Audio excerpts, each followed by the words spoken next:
Okay, so first thing I want you to talk about, since you gave me a little sneak peek. Was that to my detriment or what? No, that's the good stuff. You're just going to look and talk right here.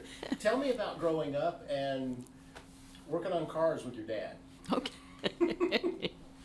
Well, I was born and raised in Jacksonville and went to St. Paul's School, Riverside, and Bishop Kenny High School. As I was a kid growing up, I was the oldest. I have a younger brother, 2 years younger, and a sister, 6 years younger.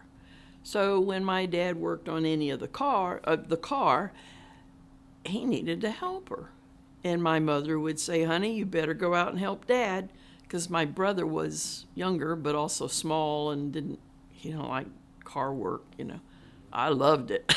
I was thrilled to get to do that kind of science stuff, So I'd go out and help him rebuild the engine. I mean, we tore it down to pulling all the stuff out of it and putting new stuff on it and putting it back in, and worked on the transmission, the universal joint, whatever needed repairs. And in those days, you could repair your car, It's not like today where you got to have a mechanic do it.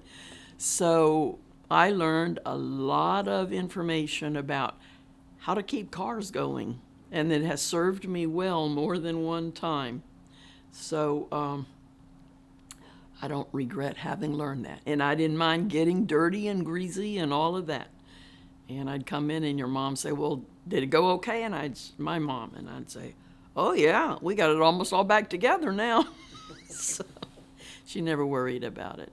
And my dad always said, if you can learn something, learn it. Lack of knowledge, but knowledge never killed anybody, but lack of it could. And we grew up, get an education. If you can learn something from somebody, learn it, So that was an open door for me, Anytime I had an opportunity, I got involved or I learned, And it has served me well. Not that you should put this on the camera. Uh-oh, here we go. Go ahead. I've changed 5 tires in my life as a sister. I bet there's not too many women can say that. And maybe not too many men. Were any of them yours? Yeah, cars that I was driving. Okay. So, that's great. Yeah. That's more than I've ever changed. Well, that's what I'm saying. Yeah. How many people know how to do that kind of thing? But it has always served me well. So, yeah. And, my growing up, when I was probably, I can't remember exactly, I guess I was 12 or 13, my mother's family lived in Alexandria, Virginia. So we used to, every other year, we went up to visit them, and the other years they visited us. And my dad would drive through the night because it was cool. We didn't have air-conditioned cars in those days. Traffic was not very much, so my mother would fix us sandwiches and lemonade or water or whatever, tea or something, take it with us, and to be the three of us and my mom and dad. So, but my mom would say, you sit in the front seat next to Dad, and my brother and sister would sit in the back seat, and Dad had put the suitcases in such a way that you could put a blanket over them or a comforter kind of thing, and it was like a little bed, so they could sleep back there. My mother was over toward the side of the car so she could lean back, and so she'd say, keep Daddy awake, don't let him fall asleep. I'd say, okay. So we had wonderful conversations through the night while we were traveling. And just really an enriching life for me, to have that exchange. My dad was very smart, especially in science and physics. And I learned a lot from him in that way because he had such a love for it.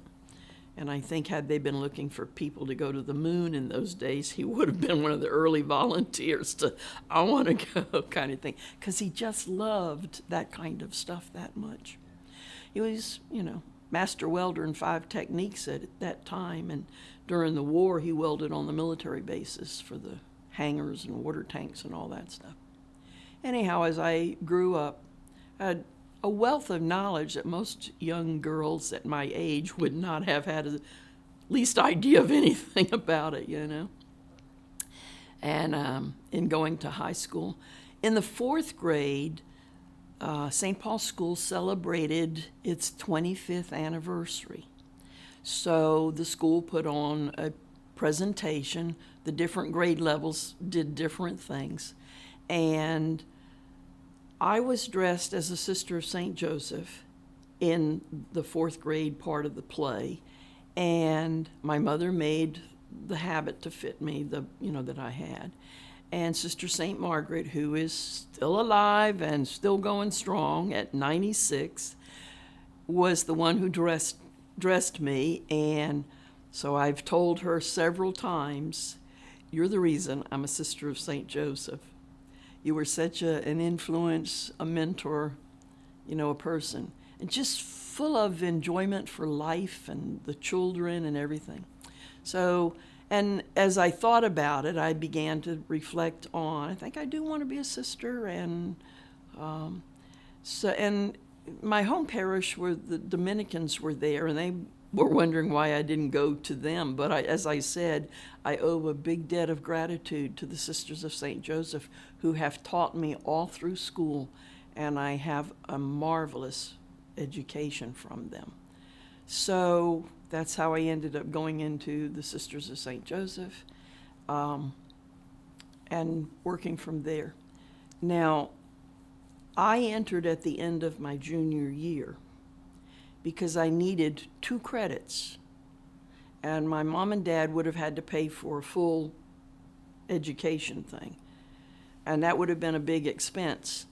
And I knew the 2 credits, one was in history and one was in religion. Well, I knew I was going to get religion in the novitiate, so count that one out, So I asked my mom and dad, would you object if I entered the convent? Because they kind of knew I was thinking that way. Would you object if I entered now, this summer? And my mom said no. My dad said, it's your life. If that's what you want to do with it, it's okay with me. So he said, the only thing I want to know is, I thought you were going to go to college. I said, don't worry, I'll be going to college. They'll make sure I get there. So that's how I entered the Sisters. If you think about when we were originally created, we did not have electric lights and all those electronic things that can send significant rays into your eyes. Your eyes were made to be able to deal with darkness and bright sunlight. Now, my eyes dilate wonderfully, and the doctor has said, your eyes really are wonderful at dilating. And I said, it's because I don't do anything to them that would mess them up. I don't use a lot of bright light. I use light, but it's not on high beam. Like you got these 3-way lamps and they've got it on the highest one. Well, I understand if you have a cataract, probably that's necessary, but then cataracts might be caused by some bright light too, definitely by ultraviolet rays. So, like I'm 77 and I've only got the beginning of a cataract. And the doctor said, you really are doing good for your age. I'll be 78 in December. I still got all my wits. So. Important thing sometimes. Yeah, it can keep you out of a lot of trouble. But you can also laugh through life. Mm-hmm. If you can laugh, you can tolerate most anything, even pain. So could you tell us a little bit about how, from your vocation, your education, and the different roles that you play throughout being a sister? Okay, well, I got an AA while I was in the novitiate before I made final profession. From there, I went to Spring Hill College in Mobile, which was a Jesuit college at that time. I don't know if it's still fully Jesuit now. Got a Bachelor in Science in Education. And then within a couple of years, I went to the University of North Florida and got a master's degree. Well, before getting that, I had gone to several different workshops I was in an R.J. Reynolds Fellowship in Economics.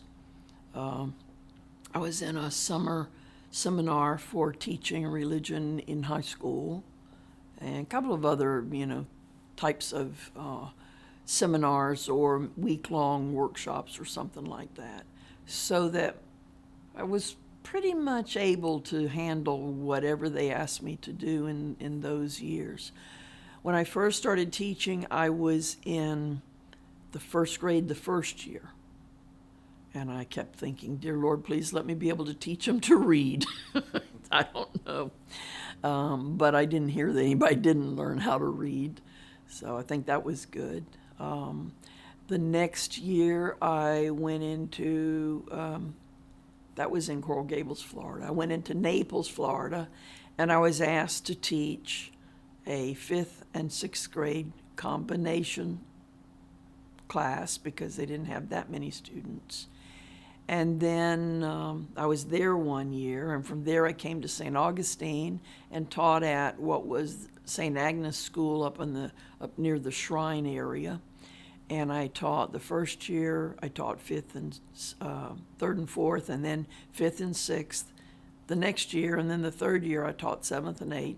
And by then I guess they figured I knew what I was doing, so they said, will you be principal of the school also? I said, if you think I can handle that and teach too, yeah, that's fine with me. Game to try anything. Don't know whether I'm smart enough to figure out you shouldn't say yes to some things or what. But anyhow, from there, and I was 3 years here in St. Augustine.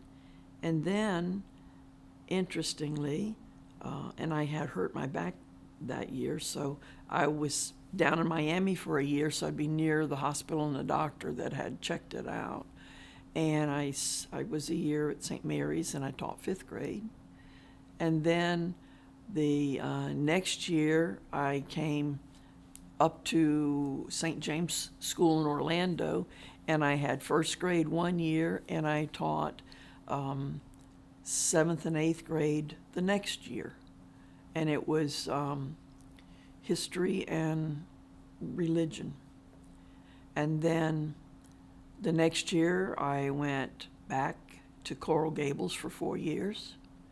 And again, first year I taught 1st grade. And then after that, I was in 7th and 8th grade for religion classes. And we had 2 of each grade level. So we had 6 classes in there. So it was all religion all that day. Well, and I also did some history for a while there. From there, I came back up here, and I taught at the academy for several years. Again, it was freshman and sophomore religion, and a senior history and a senior religion. So.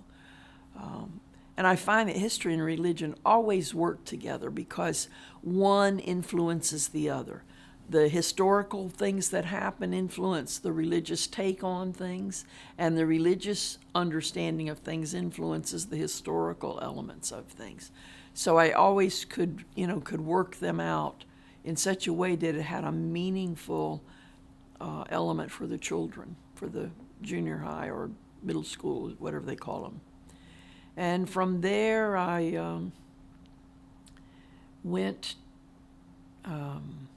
I stayed here. I was here for a number of years. When I left here, I went to Lake City, and I was there for 10 years, and then 2 years in Gainesville. And Lake City was the longest I had stayed anywhere. Because they used to move me around. I used to say, I wonder if I have a thing on my back that says, have suitcase, will travel. But anyhow, and I had great memories of all the places I've been. And I can't say that any one of them was, a bad thing for me. It had its difficulties at times, but that's what life is all about. So wherever you are, you have difficulties. So that didn't adjust my take on things. And then I, from there, went 2 years to Gainesville. And then from Gainesville, I came back here, and I've been here ever since. When I first came back, I was 5 years working over at Our Lady of Lourdes next door, where the retired and infirm sisters are. And then from there, I've been at the Mother House, and I have done work in the Cathedral Parish. I worked with my work in religious education programs for the children and the rite of Christian initiation for those coming into the Catholic faith. And I did that for 3 years, and I was 3 years over at St. Anastasia on the island, same work. And then from there, I am now 4 years out at St. Ambrose in Elkton, same work. And I love every bit of it. And I've had some very, very beautiful experiences. And working with, like, the RCIA initiation for the adults in particular, God has blessed me in so many ways with those experiences. You know, He's made me aware of things or think about things you would normally not think about. And this year I've had two really unusual experiences happen. One, I just prepared a 17-year-old Down syndrome child for reconciliation and for First Communion. And she made her First Communion a couple weeks ago. She was so excited, it just almost vibrated with joy. And I was sitting behind her, and I thought, if all the adults in this church right now could have the joy of receiving our Lord that she has, this would be one rambunctious church. She just was so excited about receiving our Lord. And that was a real gift for me. The other experience was a young man came up, knocked on the door one night when I was teaching, or I was there because I oversee the classes. So I was there for the religious education classes. And it was back in February, and we had some cool nights. And I had said to the kids, because you love our Lord enough that you'll come out on a cool night and learn more about Him, I appreciate that. And I'm going to give you some hot chocolate and graham crackers.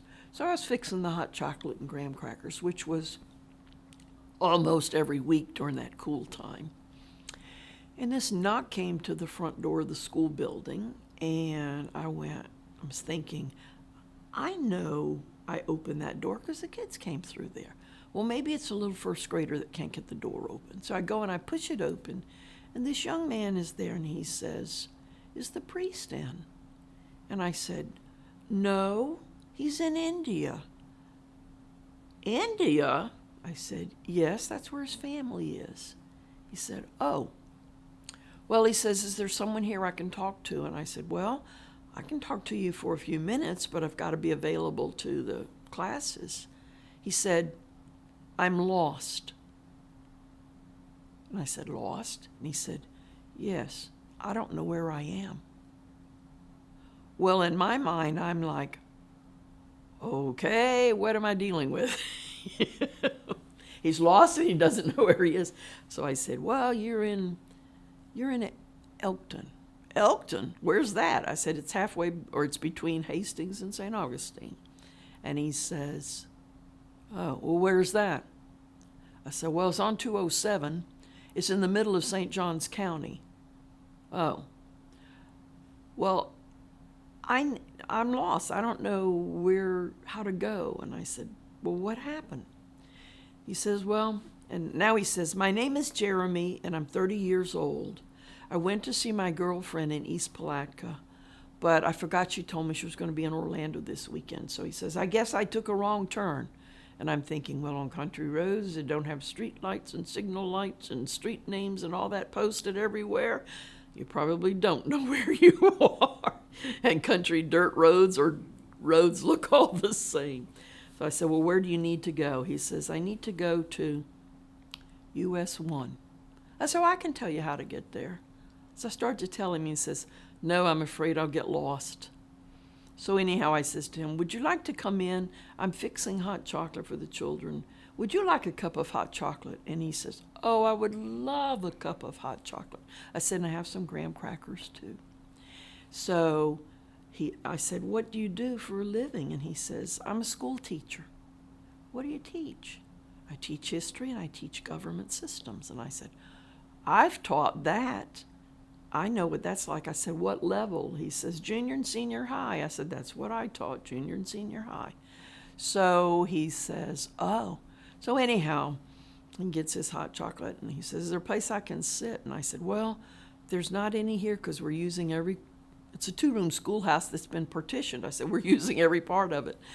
But there's a bench out in front of the church and there's a bench out in front of the outdoor crucifix. So if you want, you can sit there. If it gets too cool, you might have to sit in your car. When I'm finished here and I lock up, I said, I'll signal you and you need to follow me.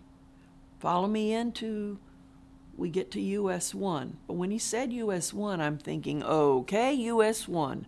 Key West, Florida to Caribou, Maine. What part of US 1 do you need? So I said, are there any kinds of things you can give me as an identification or, a building or something that I would know? And he said, no, I can't think of anything. And I said, well, is there some kind of a landmark or subdivision? He says, no, it doesn't have a name that I know of. I said, well, there must be something that you see. He said, yes. Do you know where the red bus is on the side of the road? And I said, yes, I do. It's right next to the English restaurant. That's it, he says. I live right behind the English restaurant. I said, okay, I can get you there. I said, just follow the directions. So when we finished, he took his hot chocolate and we got all finished and I signaled him and he followed me. And I said, when we left turn, you'll be on US 1. You keep going straight till you get to that red bus. Don't you turn off. I said, but I'm going to leave you because I'm going downtown where I live. So that was my episode. Well, the next morning, and I came home and told a couple of the sisters, and they said, weren't you afraid? And I said, no. I knew I had my guardian angel with me. I have 4 adult teachers in the building, and I had 9 ninth grade 10th grade boys preparing for confirmation. I wasn't the least bit worried. I said, those boys would have tackled anything. So the next morning, though, I woke up, and what I was thinking was, you opened the door to a stranger, and you welcomed him. That stayed with me for about 3 days. I kept thinking, God, this was a powerful experience for me. It was a real grace, a gift that God gave to me to think of helping a total stranger. And he was ever so thankful for it. And that's just one of the kinds of things that have happened in my life of 60 years being a sister in this September. And, the blessings that God sends to us, sometimes when paths cross, there's a reason why God lets that come about. You never know how God is at work. And when I had asked the young man, how did you get here? He said, I followed the signs that said St. Ambrose Church.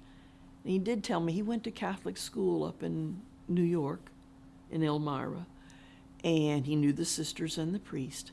And I kept thinking, I wonder if he's practicing his faith right now. Or was God leading him to the church? And he asked for the priest, So it just was so powerful. It was like you never know how God is at work in your life or the life of someone else.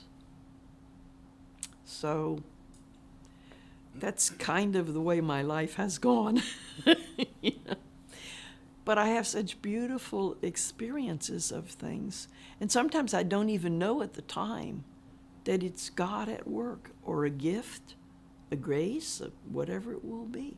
That's a grace for me. That particular event was such a gift God gave to me to help me know to be open and helpful. And that was really living out our charism of being reconciling to people and, being friendly, helping them, reaching out kind of thing. And I may never see him again, but at least someone cared. And he did tell me when I was talking to him, he said, I went up to another house. He said, and the lady answered the door, but when I asked for directions, she said, I can't give you any directions, and closed the door.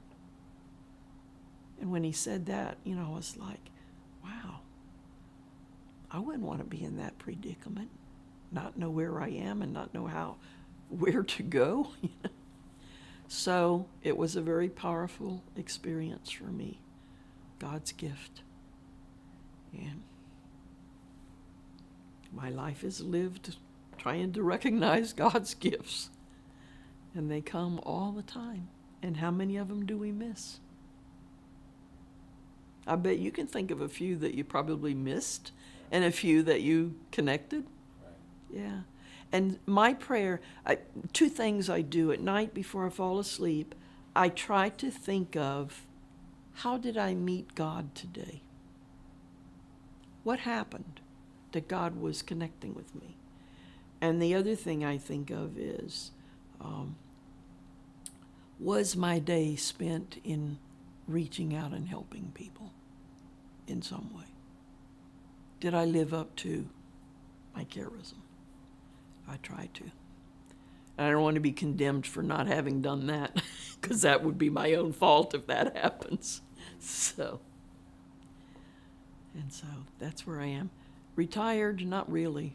Change of work and activities, but not retired. I just say, okay, Lord, give me the graces I need to do what you want done today. And laugh. Hold on. Hold on. You have about 45 seconds. I'm going to, tell me about your sense of humor, Well, briefly. my mother said I was a chip off the old block. She'd say, you're just like your dad. And sometimes she lived here for a few years so I could be present to her in her later years. She lived to be 95. Had all of her intelligence and her knowledge and alertness and everything. And I'd go and I'd spend time with her at night for a couple of hours after supper. And sometimes I'd say something and she'd say, if you're, if Dad was here, he'd say this. She'd say, you're just like your dad. So I guess it was all those years I hung around doing things with him. I don't know. My mother was kind of complementary opposite to my father. He was very outgoing and full of jokes and laughter and, friendliness. And my mother was shy and reserved a certain amount. And, she'd talk if you asked her something, but she just kind of was there otherwise. So I remember one night I said to her, now, Mom, if you go out juking, please be sure you're home by 11 so they don't call me and ask me if I know where my mother is. She said, you're just like your dad. So, and I mean, he didn't play tricks on people, but he always had a quip to say, always some little saying or something that would make you think about it and probably laugh. So tell me about your day-to-day now. My day-to-day now, during the regular school year thing, I have Tuesday afternoons and Wednesday afternoons till evening time, usually 8 or 9 o'clock, with classes out at St. Ambrose in Elkton. And then Saturday afternoon, usually about 3:30 or 4, I'm gone until 7:30, maybe 8 o'clock. And on Sunday mornings, from about 8 o'clock till usually about, if I stay for the whole second Mass Sunday, then I get home about 1 o'clock. And mainly that's to be present to the people of the parish. And if, they have a question or something like that. Once in a while, Father will say, can you take care of this? And it might be something extra, but for the most part. So Mondays, I somewhat free. Sometimes I may be asked to take someone somewhere. I do take care of the cars, so I'm busy seeing that they get oil change or service, whatever it needs to be. Tuesdays, twice a month, I have meetings in Jacksonville, first and second Tuesdays. And Then Wednesday, the afternoon, evening is out at church. Thursday is kind of open, and Friday is kind of open. And then, of course, I have to fit in laundry and any shopping I need to do and stuff like that. And sometimes I'll sit and talk with someone about what are my experiences or what their thoughts are about something. I do a little bit on the computer, but most of the time it's just to get messages and maybe put together a letter or something that I need for my religious education classes. And since I teach RCIA on Tuesday nights and coordinate that, I have 2 other helpers in the team. And so I'm constantly getting prepared for that. And Wednesday's not so much having to teach something, but trying to be aware of, like if somebody, I fill in, if somebody's not there, I usually substitute for them. And I might have to get something ready for that. So there's 4 days of the week that half the day is given to St. Ambrose, which is my workplace now. And I was hired to be a part-time because they said they didn't need a full-time person in the small parish. And I said, fine with me, as long as I can do God's work, it's okay with me. So what's the one thing we don't know about you that would be a surprise if you told us? Do you have any hobbies or? Well, I do computer games. Do you? Usually that's the way, like at night, if I've got to calm down a little bit or something, I'll do Free Cell is one of them, or Mahjong is another one, or Solitaire is another one. Those are my 3 things. And I do Sudoku, but I do it in a book, not on the computer. But, the challenge of puzzles and things. And I also like to do jigsaw puzzles. So the challenge of those things is, I think it's good to keep your mind able to function, So, and I do some reading, but a lot of my reading is in terms of what I have to teach or prepare or understand. So it's more of my work-related reading than it is. But I do read some other books and things that are of interest. I do not miss Mass unless it's beyond my control, because our Lord said at the Last Supper, this is the new and eternal covenant. So what's God saying? Not making any more covenants. You're either part of this one or you're out of luck. So I'm at the table across from our Lord. That's how I see it. And I don't want to miss out on that. So, and God is very good to me. So, if you can't get it from God, I don't think there's anywhere else that will be successful.